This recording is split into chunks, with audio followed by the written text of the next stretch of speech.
Can you use exposure compensation to get less noise in your photos? Let's break it down on today's episode of Ask David Bergman. Hey there everybody, welcome back. Here I am, as always, answering your photography questions right here on Adorama TV. Today's question comes from Martyn B, and he wants to know, which is better to change to keep noise down to a minimum, ISO or exposure compensation? Thanks so much, Martyn, for sending that in. I will admit I was a little thrown by your question when I first read it, because you're kind of comparing apples and oranges. But the more I thought about it, I think I see where the confusion comes from, so I'm going to do my best to give you an answer that'll help you and hopefully some other photographers too. Now let me start by explaining what both functions do, and then I'll talk about using them to prevent unwanted noise in your images. Let's start out with ISO. ISO is one part of the exposure triangle, along with shutter speed and aperture. You change those three settings to control your exposure, which really just means how bright or how dark your photo is. Shutter speed and aperture are physical controls that change how much light passes through the lens and hits the sensor. The more light that gets through, the brighter your image is going to be. ISO is a bit different because it doesn't change the amount of light captured. Instead, after the light is collected on the sensor, the camera adds gain and amplifies the signal. A higher ISO means more amplification, which just makes your image brighter. It's a bit like moving a brightness slider in software, but in many cameras, it's actually higher quality to change ISO because it does it earlier in the analog to digital conversion process. Also, to be fair, the camera manufacturers, they created the files, so they know how to tweak them to get the highest quality possible. Now, in most cases, you change your ISO only out of necessity. You can only open the aperture on your lens as wide as it'll let you go, and you can only slow down your shutter speed so much before camera shake and subject motion are going to cause blur. Once you've pushed aperture and shutter speed as far as you're willing to go for the shot, ISO is how you're going to bring the image up to the brightness level that you want. ISO is a fantastic exposure tool, but there is one downside. It can bring up digital noise. Now, when you amplify the signal, you also amplify the noise. Light is data for the sensor, and in the darker parts of your photo, there might not be enough data to give you a clean image. It's that lack of light that creates digital noise, and raising your ISO usually makes that noise more visible. If you were to take a photo of me in a dark room, let's say, and you just have a pitch black image, you can crank your ISO up all that you want, but the camera's not going to know how to draw me from scratch. So it's just going to be a noisy mess. Newer and more advanced cameras, they tend to handle ISO noise much better, and a little noise doesn't necessarily look bad. In the old days, you'd have big splotches of random colors, but today it almost looks like film grain. So you just have to determine what level of ISO noise is acceptable for your own needs. So that's what ISO is. Exposure compensation is related, but really something different. If you manually choose all three exposure triangle settings, that's shutter speed, aperture, and ISO, you're deciding exactly how bright or dark you want your image to be. However, if you're using any auto exposure mode like program, aperture priority, shutter priority, or yes, even auto ISO, then the camera is setting at least one of those three settings. That means the camera is going to decide how bright or dark your images will be. Now, I do know there are some advanced settings like face detection exposure modes, but in general, what the camera does is it decides your exposure by looking at the whole scene and averaging it out so it's not too bright or too dark. It does a pretty good job for the most part, but auto exposure modes can get fooled. I did a video a few years back showing how this can happen. By photographing a Canon lens cap on different backgrounds using aperture priority, you can see how the auto mode changes the brightness of the cap. That's because it factors in the background when it calculates the average exposure. A classic real-world example is when you're photographing someone in the snow. Everything in the scene is bright white, and the camera darkens it all down so that it's not that bright anymore. So then the snow actually becomes gray, and if there was a person in the photo, their face is probably going to be too dark. So that's where exposure compensation comes in. In an auto exposure mode, if the camera is making your images too bright or too dark, you can go ahead and tell it, hey man, the exposure that you think is right, go ahead and make it brighter or darker by whatever amount that you tell it. Typically, you can set it anywhere from -3 stops, which is darker, to +3 stops, which is brighter. So if I want that lens cap to be the same brightness in every frame, I can go plus or minus to compensate for the camera's default exposure calculation. In the snow, I might go plus 1 or 2 stops, so the snow is bright white again, just like I saw it in the real world.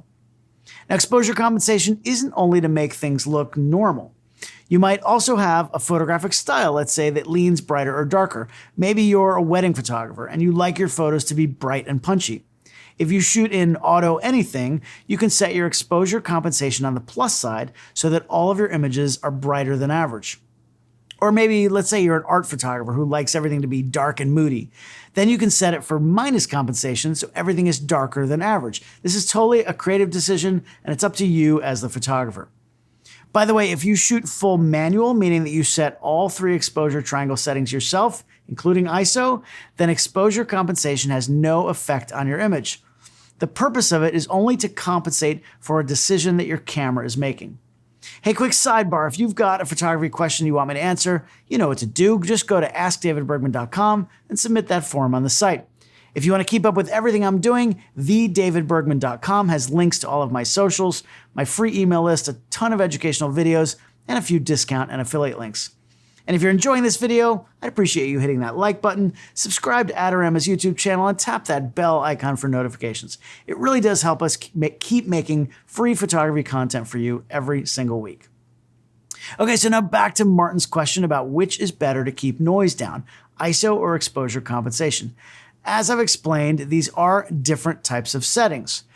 ISO almost always has an impact on how much noise you see. Even though it's the lack of light that causes noise to appear in the first place, generally speaking, higher ISOs are going to show more of that noise. The exposure compensation setting, however, on its own doesn't add or remove any noise. I think Martin's confusion is because exposure compensation can reduce noise, but only when it causes the camera to capture more light using a slower shutter speed or a wider aperture. If it brightens the image by raising the ISO, then it's the same as just raising your ISO manually. The settings that get changed by exposure compensation depend on which auto mode you're using. For example, if you have your ISO set manually and you're using aperture priority, then the camera's going to only change your shutter speed to make your photos brighter or darker based on your compensation setting. But if you're on auto ISO, then it could also change your ISO. You can set limits on auto ISO so it doesn't go too high or too low, but it can still change it within that range. So that will have an impact on noise. Now, there's one more scenario I can think of that Martin actually might have been referring to in his original question. There's a popular exposure concept called exposed to the right, or ETTR. If you look at the histogram of an image, it's just a graph of your photo showing the tones from darkest on the left to brightest on the right. ETTR is the idea of intentionally capturing at a slightly brighter exposure so the histogram is pushed to the right side. That gives more usable data in the bright areas and fewer dark areas where noise can creep in. Then you can lower the exposure in post-processing, and from a purely technical standpoint, you're going to have less noise in the shadows. Now, underexposing your image by not gathering enough light and then brightening it up in post will accentuate the noise in the darker areas, so you're usually better leaning on the brighter side. There is a big caveat though, and that's if you overexpose too much, you can clip the highlights in any of your color channels. If you're shooting JPEG, those are not recoverable, they're gone. So if you blow out a sky, you can't bring back any of the color or the clouds. Now, if you shoot RAW files, which I hope you're all doing, there is more data captured outside of the viewable histogram, and in some cameras you can bring back a stop or two. But if you're overexposed by any more than that, you're just going to be out of luck. So you need to be careful if you're using this method. So Martin, you could be asking me if it's better to use exposure compensation to overexpose your images. I would say that yes, technically that will lower the visible noise in your photos. But for me personally, look, I try not to overthink this stuff. If you've watched me for any amount of time, you probably know that I'm not a pixel peeper. Maybe that's not good to say here on this video, but zooming into 300% and criticizing every pixel of your photos doesn't really do any good. You gotta look at the big picture, literally. Now, maybe if you're a fine art landscape photographer and you're gonna be selling your work in galleries, printing them 6 or 10 feet wide, then having the absolute cleanest image possible might be important to you.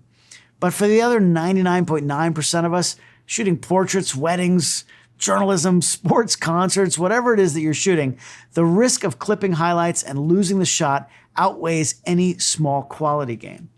And really, what's most important is the content of your photos. Does it make you feel something? I prefer not to under or overexpose my images because I just want to see the real thing as I'm shooting. That prevents me from getting distracted, and I can pay attention to what's happening in front of my lens instead of always thinking, well, I know this image is way too bright, but I'm going to be darkening it in post.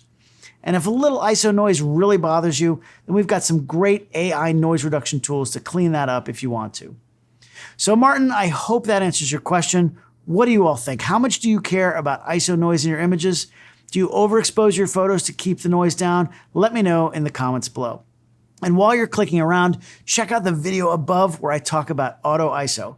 It's a great feature and I have no issues with anyone using it, but it's not the same as shooting in full manual. No judgment, but watch the video to see what I mean. Thanks so much for watching. I do appreciate it. I'll see you next time on Adorama TV right here on Ask David Bergman.